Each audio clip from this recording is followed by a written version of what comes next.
ماہ محرم کا آغاز ہو گیا ہے۔ ہر عزا خانے میں صف عزا بچھ گئی ہے، اور جو مہمان کربلا سے آنے والے ہیں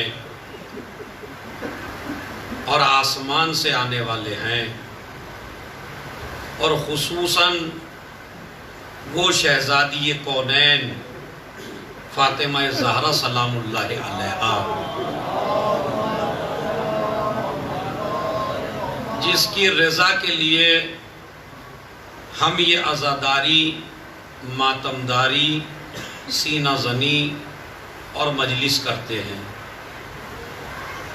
اور خصوصاً وہ افراد، وہ لوگ جو اس وقت مجلس عزا میں آئے ہیں، وہ اپنی جان اپنی ہتھیلی پہ لے کے آئے ہیں۔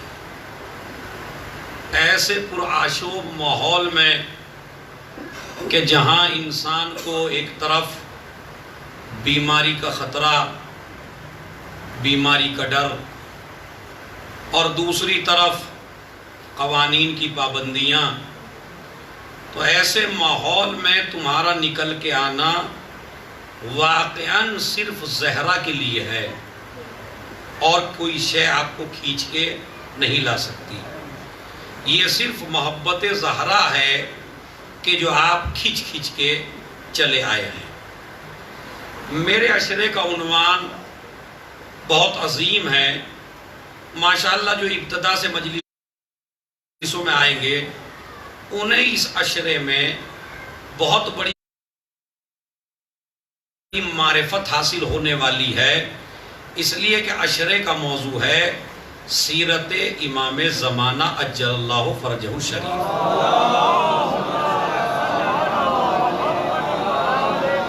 اب میں نے اتنا بہترین موضوع کا اعلان کیا تو کم سے کم صلوات تو بہت اچھی بنتی ہے اس میں۔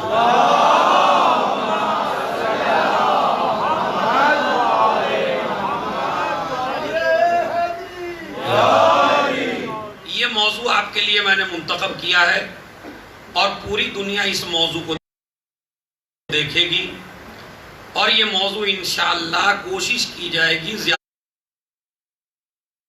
زیادہ سے زیادہ علمی باتیں امام کے حوالے سے، اس لیے کہ ہمیں جتنے بھی ہم ہیں، ہم کو شامل ہونا ہے امام زمانہ کی فوج میں۔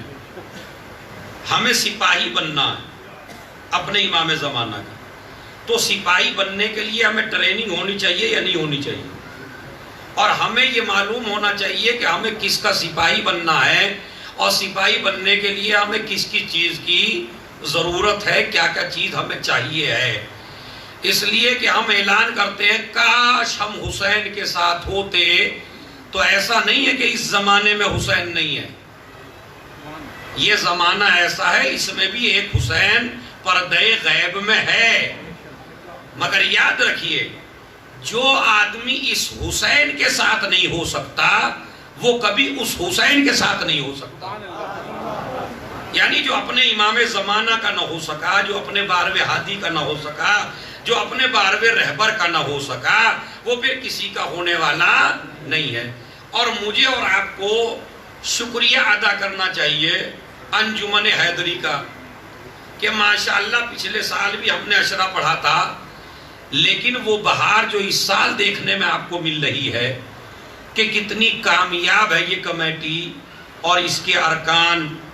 اب یہ بھی میں ممبر سے کہہ رہا ہوں، کسی نے مجھ سے کہا نہیں ہے کہ آپ کہیے، کبھی آپ کہیں کہ مولوی صاحب سے کہہ دیا ہوگا، میں ممبر پہ ہوں، مجھے کسی نے نہیں کہا کہ آپ کہیے، لیکن جو میں دیکھ رہا ہوں ماشاءاللہ پچھلے سال وہاں مجلس ہوئی تھی، لیکن اب ماشاءاللہ اتنا بڑا بہترین حال اور اے سی کا انتظام، یعنی جو سہولت ایک عزادار کو چاہیے وہ انہوں نے مہیا فرمائی ہے۔ پروردگار ان کی توفیقات میں بھی اضافہ فرمائے۔ ایک صلوات بھیجنے محمد اور آل محمد۔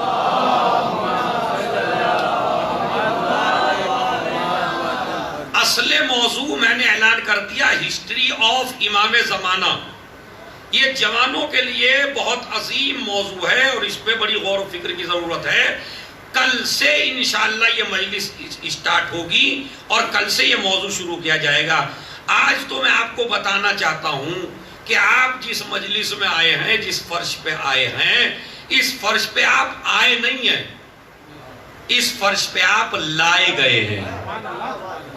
اب کون سی ایسی چیز ہے جو آپ کو لے کے آئی ہے، وہ آپ کو خود غور کرنا ہے کہ ہم جو اس فرش پہ آئے، ہمیں کوئی لے کے آیا ہے، اور وہ لے کے آئی ہے ہمیں آل محمد کی انسیت، آل محمد کی محبت، آل محمد کا پیار، اور خصوصاً اس مجلس میں آنے کے بعد ان جوان لڑکوں کو شکریہ ادا کرنا چاہیے اب رات میں جا کے اپنے ماں باپ کا، کہ اے میرے ماں باپ، تمہارا شکریہ کہ تم نے میری اتنی پاکیزہ تربیت کی اور اتنی اچھی غذا تم نے مجھے کھلائی کہ میں فرش حسینی کے لائق بن گیا۔ ورنہ ہر کوئی اس فرش ادا پہ آنے کے لائق نہیں ہے۔ بڑے بڑے لوگ ہیں، بڑے بڑے رئیس ہیں، بڑے بڑے دولت مند ہیں، بڑے بڑے اقتدار والے ہیں، بڑے بڑے سلطنت والے ہیں، لیکن وہ فرش اعضاء پہ آ نہیں سکتے، اس لیے کہ فرش اعضاء پہ آنے کے لیے ایک جملہ میں کہتا ہوں، ماں کا پاک ہونا ضروری ہے، باپ کا ایک ہونا ضروری ہے، تو آپ فرش اعضاء کے لائق بنیں گے۔ یہ فرش اعضاء بڑی عظیم فرش اعضاء ہے، جس کے لیے پیغمبر اکرم مرسل اعظم حضرت محمد مصطفیٰ صلی اللہ علیہ وآلہ، دیکھیں آپ کی صلوات سے مجھے یہ اندازہ نہیں ہونا چاہیے کہ آپ تابان ہیں یا تھکے ہوئے ہیں۔ صلوات بآواز بلند پڑھیے،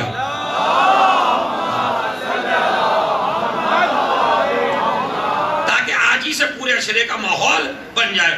نبی فرماتے ہیں کل عین باقیۃ یوم القیامہ، ہر آنکھ قیامت کے دن گریہ کرے گی۔ پھر غور سے سنیے، ہر انسان کی آنکھ قیامت میں گریہ کرے گی، روئے گی، آنسو بہائے گی، مگر ایک آنکھ وہ ہوگی جو روئے گی نہیں، یعنی سب کی آنکھیں روئیں گی مگر ایک آدمی کی آنکھیں نہیں روئیں گی۔ وہ کون؟ الا عین بکت علی مصاب الحسین، جو دنیا میں حسین پر روتا تھا، وہ قیامت کے دن نہیں روئے گا، اور جو آدمی حسین پر نہیں روتا تھا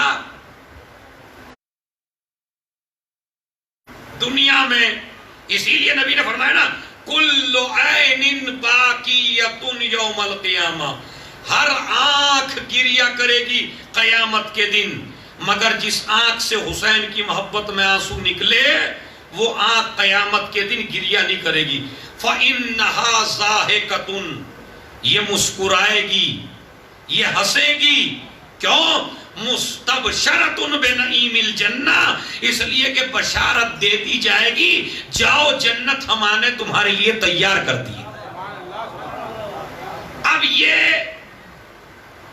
اس نبی کی حدیث ہے کہ جس نبی سے بڑا کوئی نبی نہیں ہے، جس رسول سے بڑا کوئی رسول نہیں ہے، جس پیغمبر سے بڑا پیغمبر اللہ نے پیدا ہی نہیں کیا، کائنات جس کے لیے سجائی وہ پیغمبر، وحی سے جس کی زبان دھلائی وہ پیغمبر، جس کی زبان اور دل پہ پہرا لگایا وہ پیغمبر، جس کی زندگی میں ذرہ برابر جھوٹ نہیں وہ پیغمبر، جو نبیوں کا سردار، جو رسولوں کا سردار، جو اماموں کا قائد، جو فرشتوں کا رسول، کائنات کا وہ پیغمبر کہ جس سے بڑا کوئی نہیں، جس کی زندگی میں ذرہ برابر جھوٹ نہیں ہے، وہ ارشاد فرماتے ہیں قیامت کے دن ہر آنکھ روئے گی، لیکن جو آنکھ حسین ابن علی پہ گریہ کرتی تھی وہ آنکھ مسکرائے گی، ہنسے گی، اسے جنت کی بشارت دے دی جائے گی۔ تو بھائی رونا تو ہر حال میں ہے، مگر چاہے یہاں رو لیجئے چاہے وہاں رو لیجئے۔ ایک صلوات بھیج دے محمد والے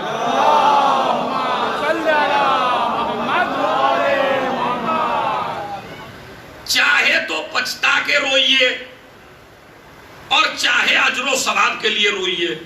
تو عقل کیا کیا کہتی ہے؟ مجھے آخرت میں رونا چاہیے یا یہاں رونا چاہیے؟ اچھا یہ بھی طے، وہاں کا رونا کوئی فائدہ نہیں دے گا اور یہاں کا رونا فائدہ دے گا۔ سب سے بڑا بھی آپ آخرت کا مسئلہ چھوڑ دیجئے، آنسو نکلنا اس بات کی دلیل ہے کہ دل سخت نہیں ہے۔ ارے توجہ چاہتا ہوں، جب آنکھ سے آنسو نکلتا ہے، آپ دیکھتے ہیں نا بعض لوگوں کے سامنے چاہے کسی کو قتل کر دیا جائے آنسو نہیں نکلتا، بعض لوگ ایسے ہیں کسی کے قتل کی خبر ہی سن لیں تو وہ گریہ کرنے لگتے ہیں، وہ رونے لگتے ہیں۔ کیوں؟ اس لیے کہ اس کا دل نرم ہے، اس کا دل سخت ہے۔ اب آئیے نبی سے پوچھتے ہیں، یا نبی اللہ آنسو کس کے نہیں نکلتا؟ کہا جس کا دل سخت ہو جائے۔ میں نے کہا دل سخت کس کا ہوتا ہے؟ کہا جس کے گناہ زیادہ ہو جائے۔ جب انسان، یاد رکھ لیجئے عزیزو، یہ میں آپ کو نسخہ بتا رہا ہوں، اگر آپ کو بھی مجلس حسین میں آ کے گریہ نہیں کر سکتے آپ اور رو نہیں پا رہے ہیں تو خدا کی قسم استغفار کی تسبیح پڑھیے۔ کیوں ہمارے آنسو نہیں نکل رہا؟ کیوں ہمارے اشک نہیں نکل رہا؟ جس کے گناہ زیادہ ہو جاتے ہیں اس کے آنسو نہیں نکلتے۔ اور یہ آنسو نہیں ہے، یہ ایک احتجاج ہے، یہ آنسو ایک احتجاج ہے۔ دیکھیے ابھی آپ شاہ مردہ سے نکلیے اور شاہ مردہ کی جو یہ سڑک ہے اس پہ آپ جا کے ہنسنے لگیے ٹھٹے مار کے، خوب ہنسیے، آپ سے کوئی پوچھنے والا نہیں ہے آپ کیوں ہنس رہے ہیں، سمجھ رہے آپ؟ نہیں پوچھے گا کوئی، لیکن آپ وہاں کھڑے ہو کے رونے لگیے تو اگر شرافت ہے تو کیا کہے گا آدمی؟ ارے بھائی آپ رو کیوں رہے ہیں؟ کیوں رو رہے ہیں آپ؟ اس کا مطلب یہ ہے کہ ہنسنا انسان کے قدم نہیں روکتا، انسان کے قدم روکتا ہے گریہ۔ اب آپ سمجھے بدعت کے فتوے کیوں آتے ہیں؟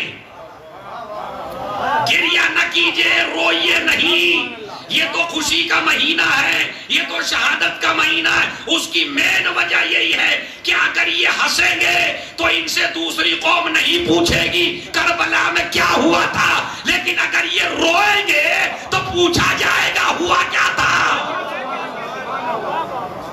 ایک صلوات بھیج دیں محمد اور آل محمد۔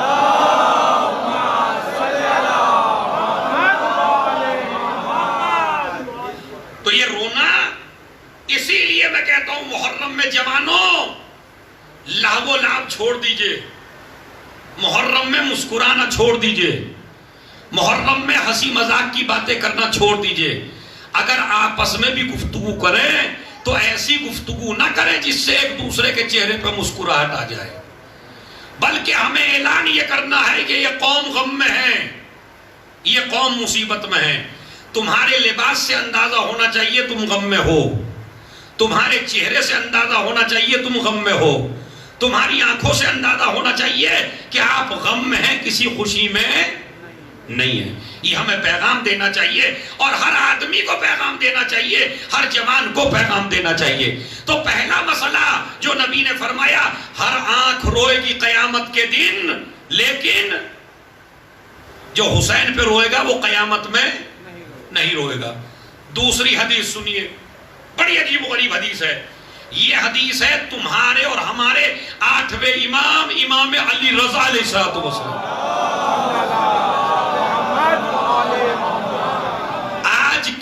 آج کا میرا موضوع ہے معصومین کی نظر میں مجلس کی اہمیت اور رونے کی اہمیت۔ تو آپ اندازہ لگائیے نا انشاءاللہ، اگر آپ میرا ساتھ دیتے رہے صلوات اچھی سی پڑھ کے تو میں اندازہ لگاؤں گا معصوموں کی حدیثیں پہنچ گئی آپ تک۔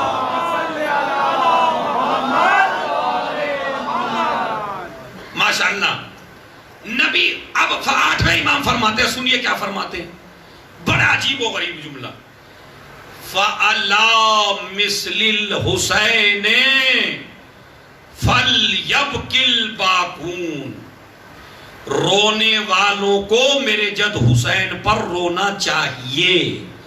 کیوں رونا چاہیے؟ ریزن سن لیجئے، خدا کی قسم ریزن ایسا بیان کر دیا کہ ہم جو گناہوں میں گناہ کر کر کے گناہوں کے دلدل میں پھنس گئے تھے، امام نے تمہیں اس دلدل سے نکال دیا۔ پتہ کیا فرماتے ہیں؟ فَإِنَّ الْبُكَاءَ عَلَيْهِ يَهُدُّ الذُّنُوبَ الْعِظَامَ، اس لیے کہ حسین پر رونا تمہارے بڑے بڑے گناہوں کو معاف کروا دیتا ہے۔ نہیں، آپ نے توجہ نہیں دی، خدا کی قسم جوان لڑکے توجہ دیں۔ مثلا میں جو بیٹھا ہوں ممبر پہ، میں معصوم نہیں ہوں، مجھ سے بھی گناہ ہوتے ہیں۔ آپ کا نام کیا ہے؟ حیدر، یہ حیدر بھائی ہمارے، ان سے بھی گناہ ہوتا ہے، آپ قمر صاحب سے بھی گناہ ہوتا ہے۔ کون ایسا ہے جو اس مجلس میں یہ دعویٰ کرے مجھ سے گناہ نہیں ہوتا؟ ہے بھائی کوئی ایسا آپ میں سے؟ آپ سے گناہ نہیں ہوتا، معصوم ہے آپ؟ نہیں، گناہ ہوتے ہیں، غلطیاں ہوتی ہیں۔ اب جب ہم سب سے گناہ ہوتے ہیں تو ان گناہوں کی معافی کے لیے ہمیں کوئی دروازہ چاہیے، ورنہ کیا گناہ کر کے ہم ذہن میں یہی سوچتے رہے معاف ہوں گے یا نہیں ہوں گے۔ کبھی کبھی تو جوان یہ سوچتا ہے کہ بھائی حر بڑا بہترین آدمی تھا، کیوں؟ اس لیے کہ غلطی ہو گئی، امام حسین کے پاس چلا گیا، معافی مانگ لی۔ آج مجھ سے گناہ ہو جاتا ہے، کوئی ایسا ہے نہیں جس کے پاس جا کے معافی مانگوں۔ تو حر بڑا اچھا آدمی تھا، اسے بہترین موقع مل گیا۔ میں اس زمانے میں پیدا ہوا، میں بھی گناہ کرتا ہوں، لیکن گناہ کی معافی مانگنے کے لیے میرے پاس دروازہ کوئی نہیں ہے، حسین موجود نہیں ہے، اور اگر حسین موجود ہے تو پردہ غیب میں ہے۔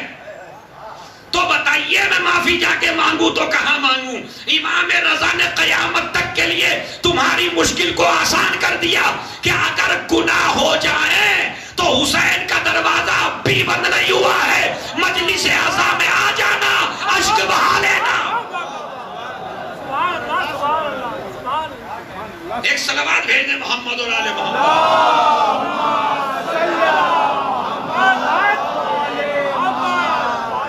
نہیں، سارے متوجہ ہو جائیں، بابا سے بلند صلوات پڑھ کے۔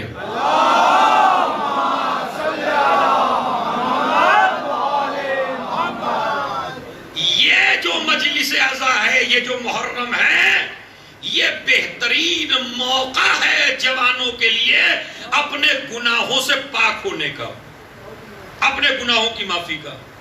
آئیے اس فرش عزا پہ بیٹھیے، اور فرش عزا پہ بیٹھیے تو بڑے اعتبار کے ساتھ بیٹھیے، بڑے خلوص کے ساتھ بیٹھیے، اور کہیے کہ مولا مجھے حر بنا دو۔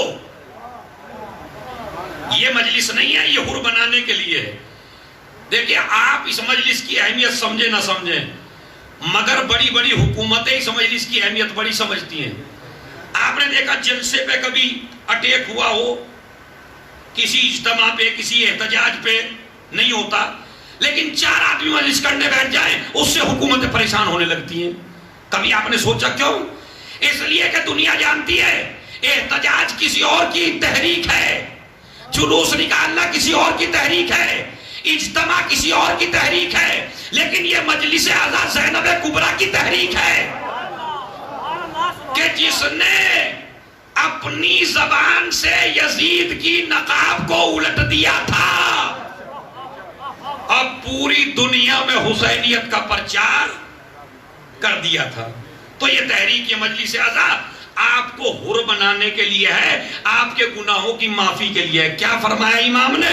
حسین پر گریا کرو، اس لیے کہ بڑے بڑے گناہ جو کہیں معاف نہیں ہوتے وہ دروازے حسین پہ آ کے معاف۔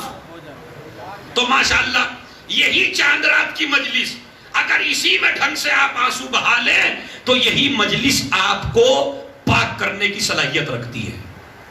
فَإِنَّ الْبُكَاءَ عَلَيْهِ يَهُدُّ الذُّنُوبَ الْعِظَامَ، بڑے بڑے گناہ معاف ہو جاتے ہیں حسین ابن علی کے اس گریے کے ذریعے۔ اور اب ایک ایسی حدیث سناتا ہوں، ذرا صلوات اچھی سی پڑھیے پھر۔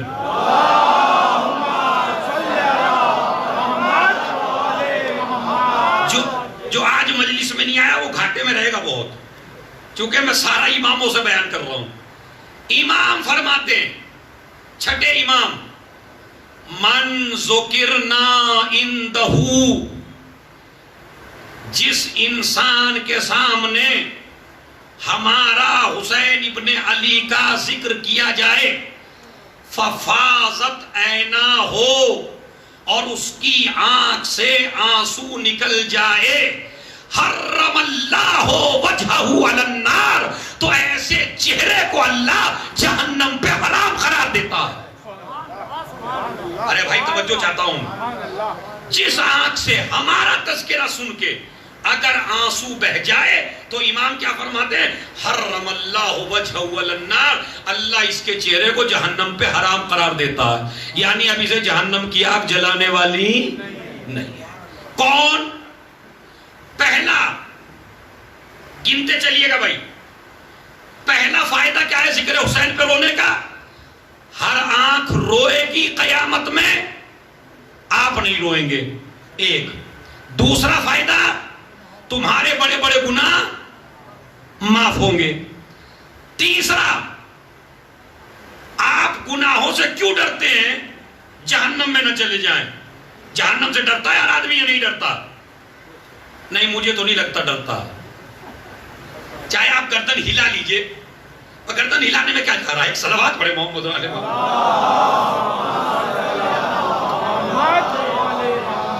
آدمی بندے سے ڈرتا ہے، خدا سے نہیں ڈرتا۔ آج سمجھ رہے ہیں؟ اسی لیے کسی نے کہا تھا کہ بھائی یہ آج کل کے لوگ تو علی سے بھی بڑے شجاع ہیں۔ اب اس سے بڑی حیرت ہوئی سن کے، بھائی علی سے بڑا شجاع تو عالم عرب میں پیدا نہیں ہوا۔ اچھا ابھی میں کہہ رہا ہوں آپ علی سے بڑے شجاع ہیں، آپ کو برا لگے گا نہیں لگے گا؟ بھلا علی سے بڑا شجاع کون ہو سکتا ہے؟ کہا نہیں۔ اب جب اس نے بات کھولی تو پتا چلا، کہا نہیں، علی بہت بڑے شجاع تھے مگر خدا سے ڈرتے تھے۔ آج کا انسان اتنا شجاع ہے کہ وہ بندے سے تو ڈرتا ہے مگر اس کے دل میں ڈر نہیں ہے، تو خدا کا بالکل ڈر، خدا کا خوف نہیں ہے۔ تو اللہ جہنم کو حرام قرار دیتا ہے رونے والے کے اوپر۔ اصل میں ہمارے مذہب میں بھی ایک طبقہ ایسا ہے جس کا نظریہ یہ ہے کہ آل محمد کے اتنے فضائل اور اتنی باتیں نہ بتاؤ مجمع کو کہ ان کے دل سے کئی گناہ کا ڈر نہ نکل جائے۔ یہ بھی چل رہا ہے آج کل۔ تو آل محمد کتنے بڑے مظلوم ہیں، دشمنوں نے فضائل چھپائے دشمنی کی وجہ سے، اور اپنے فضائل چھپا رہے ہیں کہیں مجمع نہ بہک جائے۔ بھائی اگر مجمع بہکتا تو نہ اللہ بیان کرواتا نہ نبی بیان کرتا۔ یہ تو غلط نظریہ ہے نا کہ نہیں آپ یہ روایات نہ سنائیں ورنہ یہ سمجھیں گے رو لو اور گناہ کر لو۔ بھائی کیوں سمجھیں گے یہ؟ آپ بتائیے ہی دیں۔ پہلی تو بات یہ ہے، اگر آدمی ڈھنگ سے عزادار بن جائے تو وہ نہ نماز چھوڑے گا، نہ روزہ چھوڑے گا، نہ حج چھوڑے گا، نہ زکوٰۃ چھوڑے گا، نہ خم چھوڑے گا۔ تو اسے آپ ادھر کیوں ٹکرا رہے ہیں بھائی؟ میری سمجھ میں نہیں آتا۔ یہ بعض لوگ ہیں جو اپنے ہی مذہب میں اب پیدا ہو گئے ہیں۔ یہ نہ میں آج آپ کو سارا بتاؤں گا، کوئی کٹوتی کرنے والا نہیں ہوں۔ جو معصومین نے بیان فرمایا، کیا اللہ جہنم کی آگ حرام قرار دیتا ہے رونے والے کے اوپر، اللہ اس کے بڑے بڑے گناہوں کو معاف کر دیتا ہے رونے کی وجہ سے۔ اور تیسری حدیث کیا ہے؟ ہر آنکھ روئے گی مگر یہ نہیں روئے گا۔ اب گناہ بھی کتنے وہ بھی سن لیجئے۔ من ذکرنا عندہ الحسین یا مصاب الحسین، جس کے سامنے حسین کا تذکرہ کیا جائے، چھٹے امام فرماتے ہیں صادق آل محمد،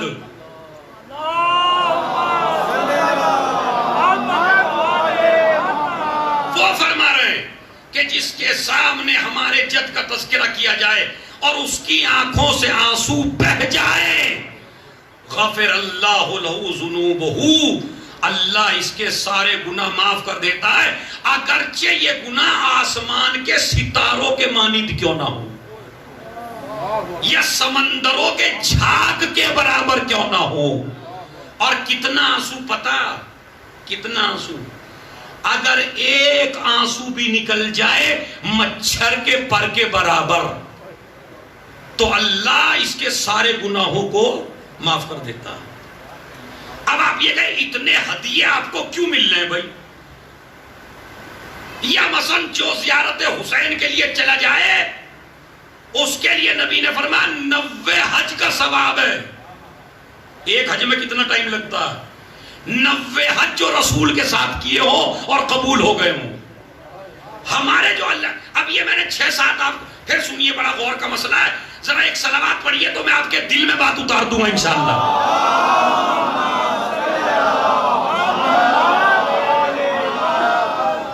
جب مسئلہ سخت ہو جاتا ہے نا تو ہمیں ذاکروں کو بھی امام سے مدد مانگنی پڑتی ہے.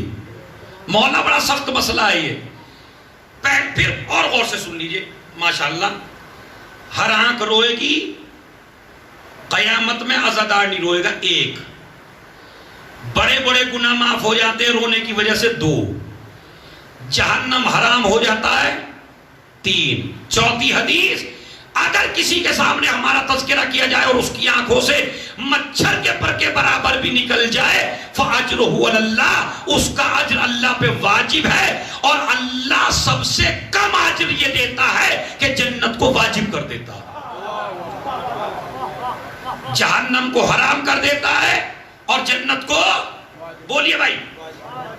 چونکہ تمہیں پتا ہے میں ٹیچر ہوں، پچھلے سال میں نے بتا دیا تھا ٹیچر آگے نہیں بڑھتا جب تک ہاں ہوں نہ ہوا ہے. جہنم حرام ہو جاتی ہے، جنت واجب ہو جاتی ہے. تمام گن، اتنا اجر خالی ایک آنسو کا. اس سے بڑھ کے اور سناتا ہوں میں، بتائیے.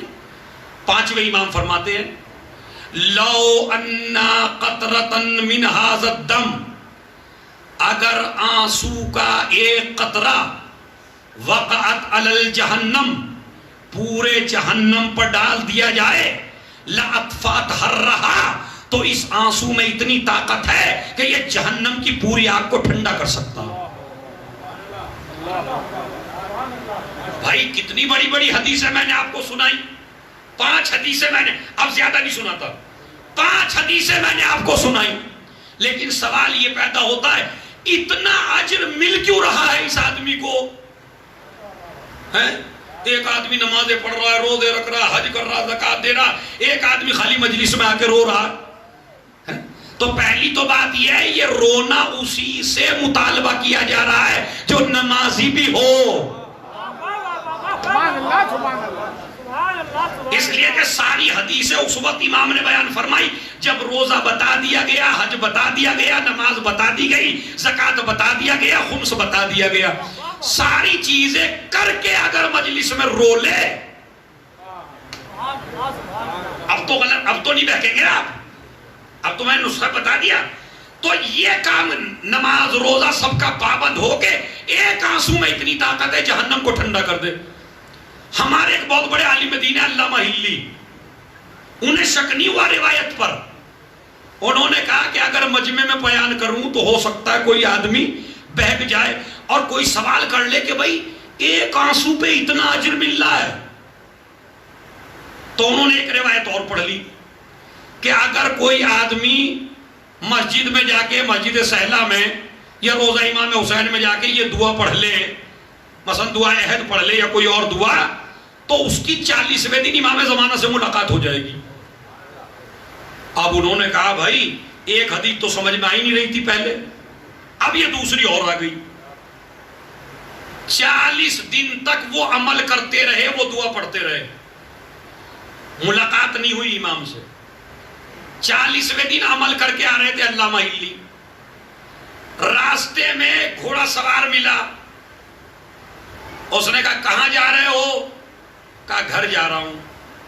کہا مایوس کیوں ہو؟ کہا ایک روایت پڑھی تھی کہ اگر یہ دعا پڑھ لے گا تو 40ویں دن امام سے ملاقات ہوگی، امام سے تو ملاقات نہیں ہوئی. اب وہ گھوڑے سوار کہنے لگا یہ تو بتاؤ کہ تم امام سے ملنا کیوں چاہتے ہو؟ کہا یہ جو رونے کے بارے میں کہ اتنا سا رو لے مچھر کے پر کے برابر اگر آنسو نکل جائے، یا 90 حج کا ثواب زیارت حسین کا، ایک زیارت 90 حج کا ثواب، مجھے ہلکا سا تعجب ہو رہا ہے. اب یہ تعجب انہیں نہیں ہو رہا تھا، ہمارے لیے بیان کر رہے ہیں. وہ ہو سکتا ہے کوئی آدمی آپ ہی میں سے سوچنے لگے یا جو میری مجلس سن رہے ہیں ماشاءاللہ سب جگہ بیٹھ کے ان کو تعجب ہونے لگے، تو آج تعجب دیکھے انہوں نے اس لیے وہ عمل کیا، امام سے ملاقات ہوئی، امام نے یہ نہیں بتایا میں امام ہوں، امام نے تو کہا کیوں ملنا چاہتے ہو؟ کہا بھائی اس لیے ملنا چاہتا ہوں۔ انہوں نے کہا یہ مسئلہ تو میں حل کر دیتا ہوں۔ کہا جی بتائیے، آپ بتائیے۔ کہا تم نے ایک حکایت پڑھی ہے، بھائی جاگ کے سنیے گا، تم نے ایک حکایت پڑھی ہے؟ کہا کون سی حکایت؟ کہا ایک بادشاہ تھا، اپنے لشکر کے ساتھ نکلا، صحرا میں لشکر سے جدا ہو گیا، کھانا پانی کچھ پاس نہیں تھا، بھوک اور پیاس کی وجہ سے بادشاہ کا دم نکلنے لگا۔ اس نے چاروں طرف تلاش کیا تو ایک ضعیفہ کا خیمہ تھا، وہ اس ضعیفہ کے پاس چلا گیا، پانی اور کھانے کا مطالبہ کیا۔ اس خاتون نے اس کو پانی بھی پلایا اور کھانا تھا نہیں، اپنی ایک ہی بکری تھی جس پہ پوری زندگی اس کی بسر ہوتی تھی۔ مہمان کا مطالبہ ہے مجھے کھانا دو، کھانا ضعیفہ کے پاس ہے نہیں، اس نے اسی بکری کو کہ جس پہ پوری زندگی گزرتی تھی اس کی، اس نے اس کو ذبح کر دیا اور اس کو کھلا دیا۔ بادشاہ صبح کے وقت جانے لگا اور کہنے لگا جب آپ کو کوئی ضرورت ہو، میں عام آدمی نہیں ہوں، میں بادشاہ ہوں، اگر آپ کو کوئی ضرورت ہو تو آپ میرے پاس آ جانا، جو آپ کہیں گی میں دے دوں گا۔ علامہ ہلی گردن ہلانے لگے، کہا واقعہ سنا ہوا ہے؟ کہا بالکل سنا ہوا ہے۔ کہا اب تم مجھے جواب دو، اگر یہ ضعیفہ اب بادشاہ کے پاس کچھ مانگنے کے لیے جائے تو بتا بادشاہ کو اسے کیا دینا چاہیے؟ ارے بھائی ایک ایک آدمی سے توجہ جو آخر تک موجود ہیں، بتا اس بادشاہ کو کیا دینا چاہیے؟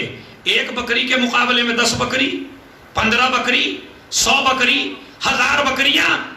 علامہ ہلی کہنے لگے کہ اگر 1 کروڑ بکریاں بھی دے دے تو بھی حق ادا ہونے والا۔ اب وہ سامنے والا گھوڑے سوار کہتا کیوں؟ ارے توجہ چاہتا ہوں میں، کیوں بھائی؟ 1 کے مقابلے میں 1 کروڑ بکریاں؟ کہا نہیں، اصل میں 1000 یا 1 کروڑ کا مسئلہ نہیں ہے۔ کہا پھر مسئلہ سمجھا دو مجھے کیا ہے؟ کہا مسئلہ یہ ہے کہ جو کچھ ضعیفہ کے پاس تھا وہ ضعیفہ نے سب کچھ بادشاہ کو دے دیا، تو اب بادشاہ پہ بھی واجب ہے جو بادشاہ کے پاس ہے وہ سب کا سب ضعیفہ کو دے دے۔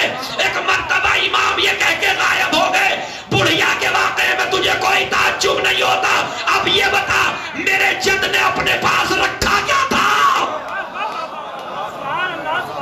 ایک صلوات بھیجتے ہیں محمد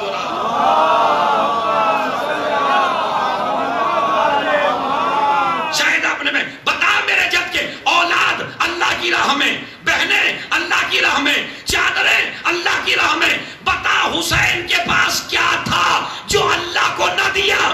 تو علامہ ہلی کہنے لگے حسین نے کچھ نہیں رکھا، سب کچھ اللہ کو دے دیا۔ تو اب بتا دے مجھے، یہی تو سمجھا دے، اگر حسین اپنا سب کچھ اللہ کو دے دے تجھے کوئی تعجب نہیں ہوتا، اور اگر اللہ اس پہ رونے والے کو جنت دے دے۔ ایک صلوات بھیج دے محمد۔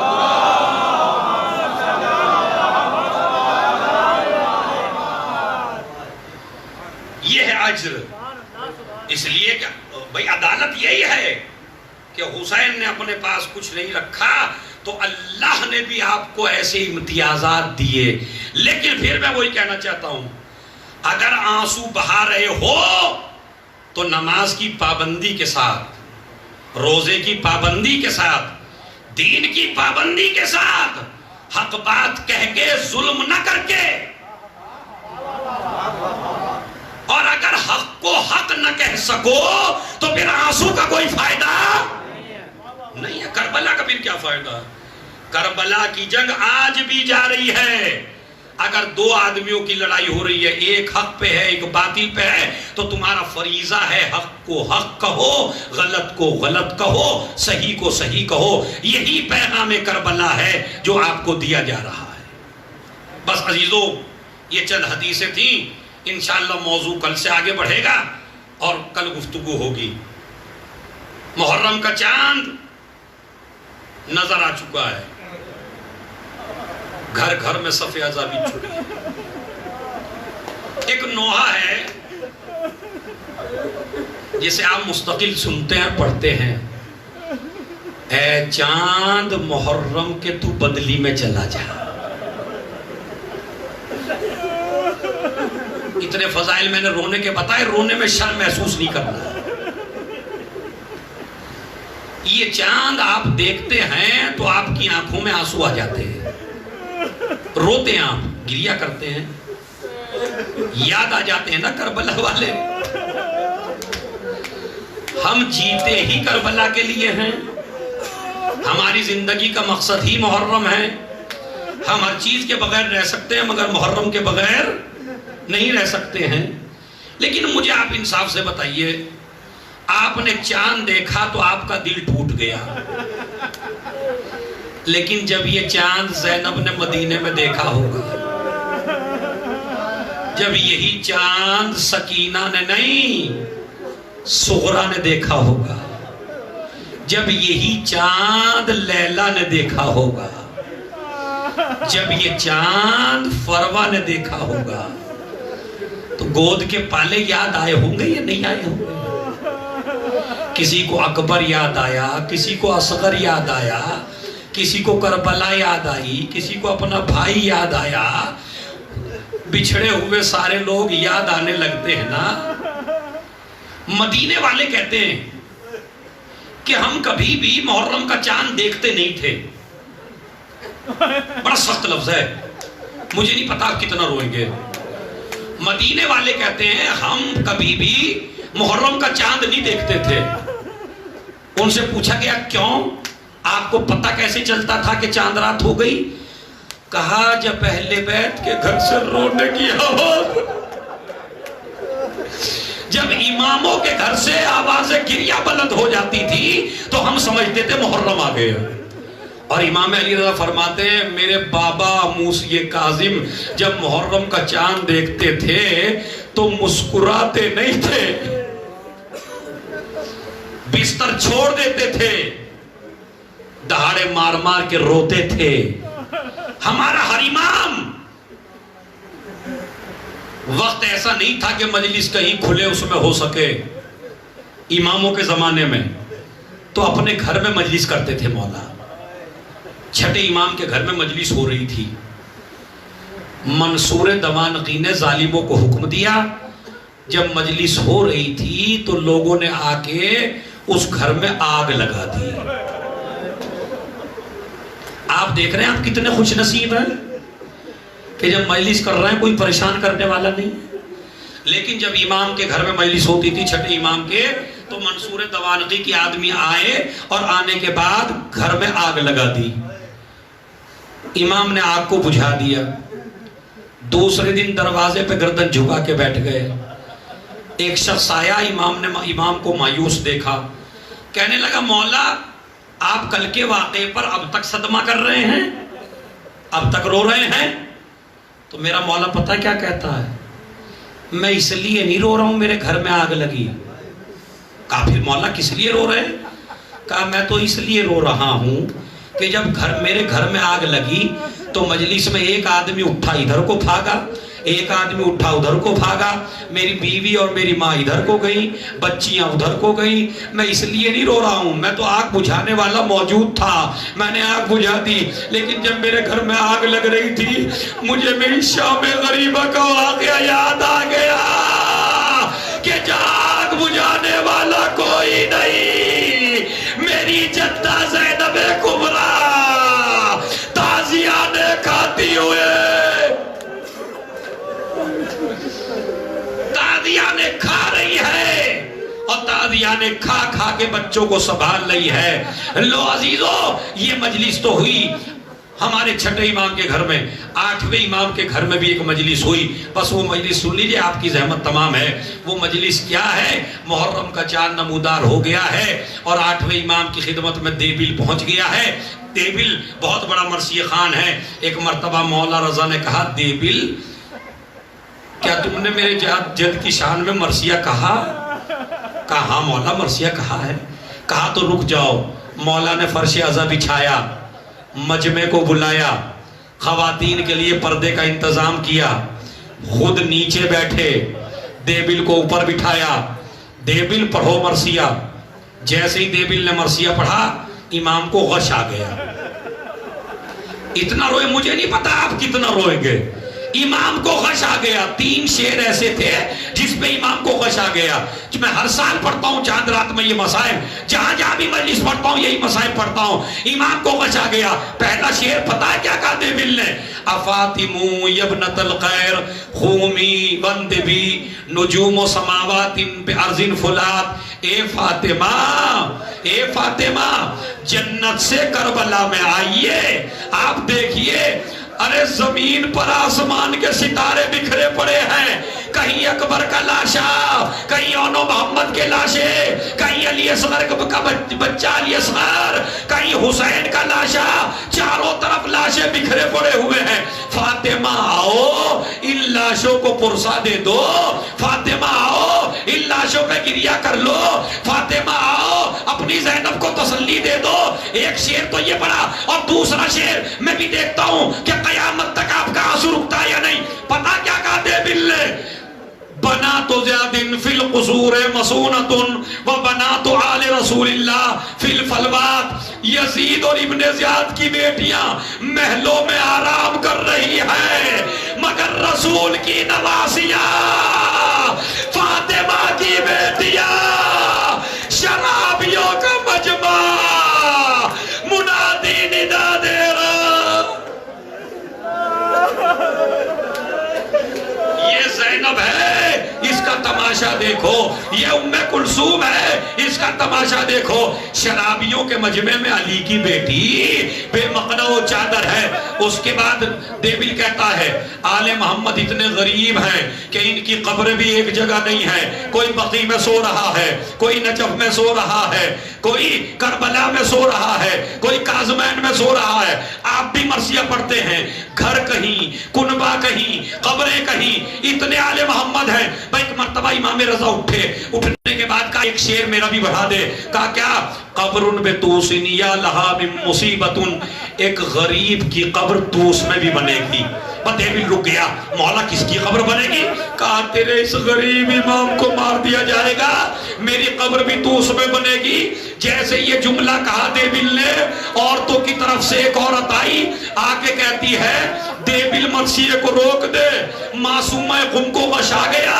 جب سے معصومہ نے سنا میرا بھائی عالم غربت میں مارا جائے گا تو معصومہ بے ہوش ہو گئی. میں نے معصومہ قم کے ہاتھوں کا جوڑا اور جوڑ کے کہا شہزادی تو نے بھائی کی شہادت کی خبر سنی تو برداشت نہ ہوا, لیکن آ کے دیکھ کربلا کا میدان, حسین کا گلا, شمر کا خنجر, زینب آواز دے رہی ہے اے پسر سال, ارے میرا ماں جایا بارا جا رہا.